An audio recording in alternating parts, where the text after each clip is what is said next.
I did it. First things first, most important thing about the session, I ran it, and it was a lot of fun. Everybody in the group had a great time. I had a great time. Was it perfect? No. But everybody enjoyed it and is excited to do more, and that's what matters. First off, if you haven't yet, please like, subscribe, etc. Someone once told me that I'm supposed to say that at the beginning of my video, so here I am doing it. Thank you for enduring. But anyway, on to the topic of this video and this series in general. Was I prepared to DM my first D&D session? The answer was yes, but only barely. I'm still working on the format for these videos, so let me know if this works out for you. But the way I'm going to do it for now is we're going to start with this last session, and then we're going to go on into what I'm doing for next session. First off, what do I mean when I say I was only barely prepared for this session? Well, you may remember from the first episode of this series that what I expected my players to do in this first session was this. We were going to meet all their characters. They were going to meet the Ogre Lord Bufal II in the center of Urizen and get their quest. Finally, they were going to head out into the Broken Vale Marsh and do maybe one encounter. These players went through 5 encounters in the swamp. Here's the map that I printed out that is the section of the Broken Vale Marsh that they need to travel through to get to their destination. This is where Urizen is, at the top right here. Directly outside of it when they leave is where the first planned location-based encounter is. By location-based, I mean that there are several places on the map where there is a specific event set to happen if they enter that location, as opposed to random encounters along the way, just like as they're traveling, oh, you run into some crocodiles. There's one location encounter directly outside Urizen. They immediately elected to go around it. They said, we're in a rush, we need to get to this place, we don't know what's in there, we should just avoid it. Fine. Nothing dangerous was going to happen there. It was 2 swarms of poisonous snakes and some, foreshadowing, like you see a dead Dwendalian soldier. But they avoided it, and that was already as far as I thought they were going to get. But they kept going. They get to a second location encounter. This one I was actually really worried about because I was looking at the difficulty of this encounter, and it's like 6 lizard folk plus a lizard folk shaman, and they're all level 1 characters. This encounter would have TPK'd them in the first session. But luckily, they also chose to completely skip that one. They got there, the ranger did a perception check and saw how many lizard folk there were, and they kept going. And honestly, I am very glad. So they just kept trucking along the map down this way. I was rolling for random encounters along the way, and the way that it works, according to the book, is that you're supposed to roll a d20, and on a 16 or higher, they find an encounter. And you do this 3 times per day of travel, once in the morning, once in the afternoon, and once when they're making camp. And between you and me, they were not rolling any encounters. So since they had skipped both of the location encounters on the first day of travel, I went ahead and just gave them one on the second, because otherwise it felt like they were just doing 2 days of, we have walked through a swamp.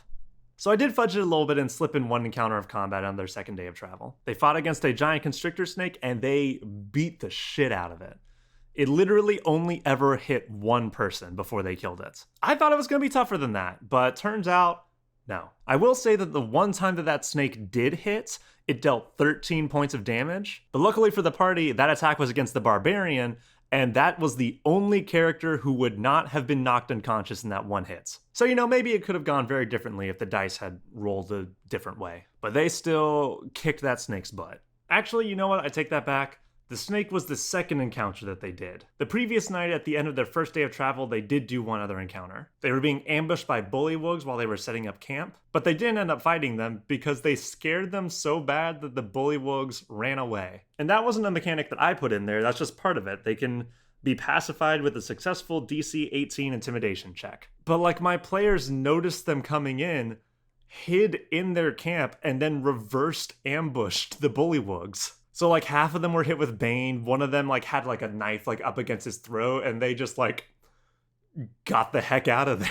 So I suppose I mean that the snake was the first combat encounter that they did. The snake encounter was in the afternoon travel, and I rolled again when they were setting up camp, and they weren't actually supposed to have another combat that night when they had camp. But at that point I was worried because their barbarian was at 2 hit points, and I didn't know if they were gonna be able to do that fight. The encounter was supposed to be a handful of crocodiles. It's important to note that the party also did choose to bring the corpse of the snake that they killed with them, and use it to make a fence around their camp. So I just said that the person who was on watch at the time noticed as a crocodile kind of swam up to the camp, saw the massacred giant constrictor snake that was surrounding the camp, and just kind of went back into the swamp. They woke up again the next morning at the beginning of their third day of travel, and that is where we ended the session for that night. One thing that I'm very excited for with this next session is this map. So the players have to make survival checks as they traverse the swamp to make sure that they don't get lost. They're also accompanied by a hobgoblin guide who has a +5 to his survival, and the DC that they need to clear to not get lost in the swamp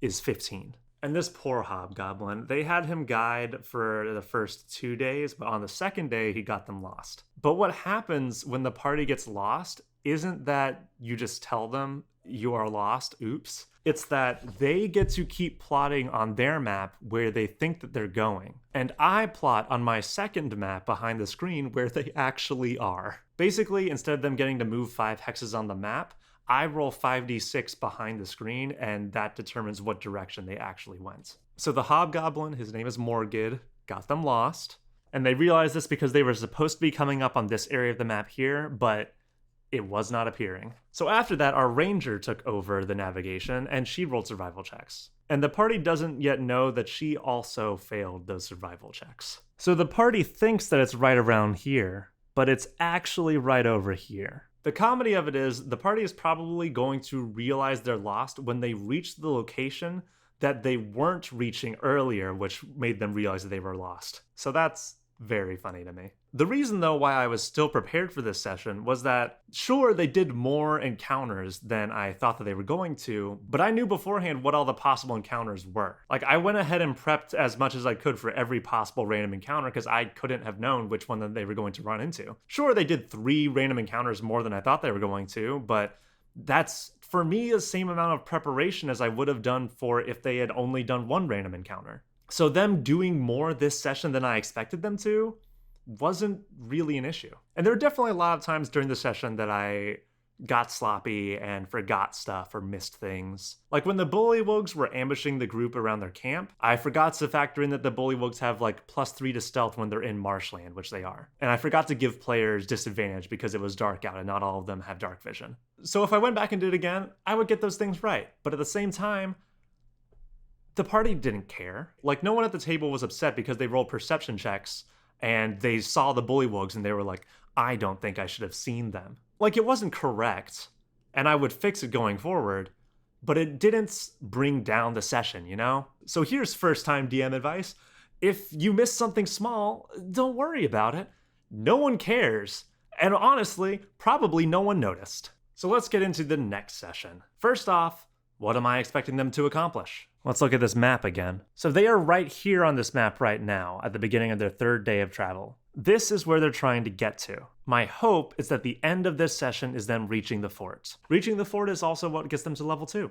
So, you know, level up, that would be fun. And they got roughly halfway through the swamp on the first session, so I'm hoping that this is possible for the second. The reason why I really want them to do this at the end of this session is because getting to the fort, like I said, is a level up moment, and I feel like that should be the end of the session. I wouldn't want them to get kind of close to the fort and then end, and then the next session starts, and then they get to the fort like immediately, and then it's level up time, and then that would be the end of the session, I guess. Like, we could take a break to level up and then come back, but that feels a little bit awkward, I don't know. But I do think that it's going to work out fine. That first session was a little bit on the shorter end, I felt like, so I think that with this second session, if it has to go a little bit longer than the first one to get them to the fort, then I'm okay with it. And plus they might lower their rate of travel because that makes them less likely to get lost, and this will already be the second time that they've gotten lost. So we'll see how that goes. Let me also take a second to remind you of the quest that they're on right now. So they got a quest from the Ogre Lord Bufal II in the town of Orzin to find his trusted counselor Bolbara. They're given a lead that she might be at this fort, so that's why they're going there.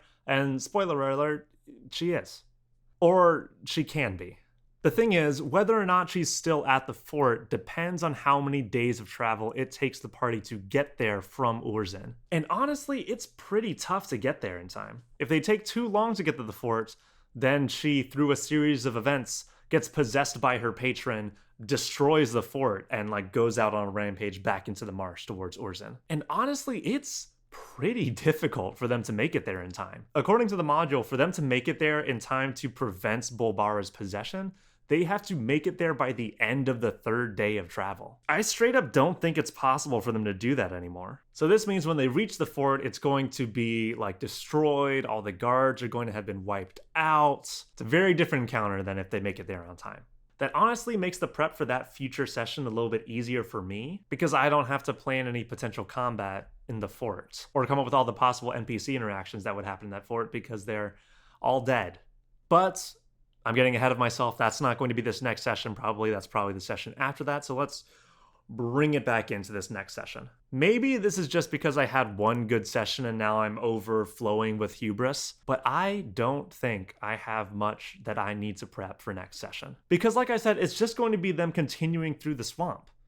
And I've already prepared those encounters. Everything having to do with their travel and the random encounters and stuff like that is done. I'll review it before we get started, but I don't have to make anything new. The one bit of prep that I did already do is that the player who wasn't able to make it for the first session can come to this session, so we're going to be introducing his character. I'm like halfway through painting his mini right now. I still got some more base coat stuff to do, and then washes and dry brushing and stuff. Also, I really need to get a new detail brush, because the one that I have sucks. So this will probably be a little bit incomplete for a little while until I get a new one. But I've talked to that player about where we're probably going to be encountering his character as they travel. My intent is for them to meet him outside this area on the map when they realize that they're lost again, and have him just hanging out there and being like, oh, a bunch of lost travelers, look at you. And this is the satyr bard whose whole thing is just pranks and fucking with people. So it feels like a pretty good place to sort of bring him into the party. But I am feeling much more comfortable with this next session now that I've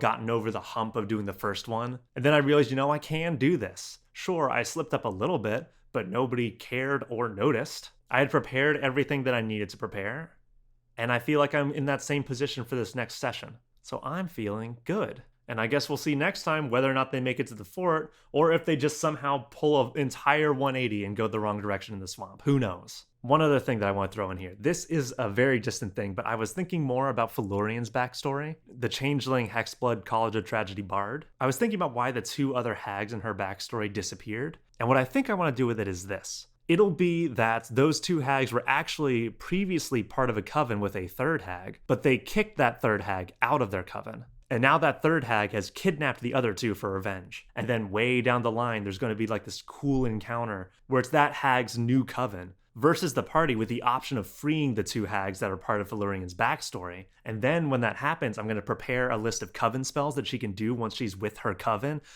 Ooh, I'm excited for that to work out. It's a long ways away, but I was thinking about it and I'm excited for it. Okay, I thought this video was just about over, but surprise, it's not. This package got delivered literally right as I was about to finish out the video, so we're gonna right quick open it. This is from a Battle Maps Kickstarter that I backed in November of 2020, and it is just arriving today, and I think that that's hilarious that they're arriving just in time for me to use them for my second D&D session that I'm running. Let me just get this box open. Oh my god, why am I bad at opening boxes? I swear I can open a box. Give me a moment. Okay, yes, so these are the immersive battle atlases from Yarrow Studios. Pretty much it's just a portfolio that has a bunch of battle maps in it. Then they're all double-sided and have different locations, dry, wet erase, etc. So now I'm also going to be looking through all these to find as many swampy looking ones as I can find. I'm really glad that these arrived, because this is something I really wanted to have for just random encounters that just are in places. The module supplies maps for specific areas of you are in this cave or you are in this fort. But this, like I said, is something that I really wanted to have for just random encounters where it's at an unspecified swamp spot. Anyway, very excited for that. Okay, now we're actually done with this week's video. Thank you for watching. Tune in to the next episode to see whether or not they make it to the fort in their next session, or my hubris swallows me whole. Hooray.